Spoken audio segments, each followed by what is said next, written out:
Hello বন্ধুরা, কেমন আছো তোমরা? আশা করি অনেক ভালো আছো। আমিও ভালো আছি। আজকে বাবা বাজার থেকে অনেক কিছু সবজি নিয়ে এসছে, সেগুলো তোমাদের সাথে শেয়ার করব। তো দেখো, আর নতুন যেহেতু আমি এই প্ল্যাটফর্মে তোমাদের সাপোর্ট ছাড়া, তোমাদের ভালোবাসা ছাড়া কিন্তু একদমই সামনে এগোতে পারবো না। তো আমার ভিডিওটা যারা দেখছো তাদেরকে বলবো, প্লিজ সাবস্ক্রাইব করে দিও আমার চ্যানেলটা, বন্ধু হয়ে পাশে থেকো।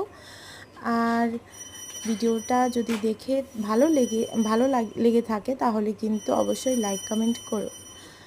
আর এই যে দেখো, ভেন্ডি, তারপরে ঝিঙে, তারপরে হচ্ছে পটল, আর এদিকে কাঁচা কলা, পুঁই শাক, ডাঁটা, তারপর হচ্ছে টমেটো, উচ্ছে, আর হচ্ছে মিষ্টি কুমড়ো, এগুলো নিয়ে এসেছে। তো এগুলো আমি প্যাকেট মানে কাগজে করে গুছিয়ে নিচ্ছি, ফ্রিজে রেখে দেব। তো সবজিগুলো নিয়ে এসছে, আর কিছু মাছও নিয়ে এসছে, সেটাও পরে শেয়ার করব। তো ভিডিওটা কেমন লাগলো কমেন্টে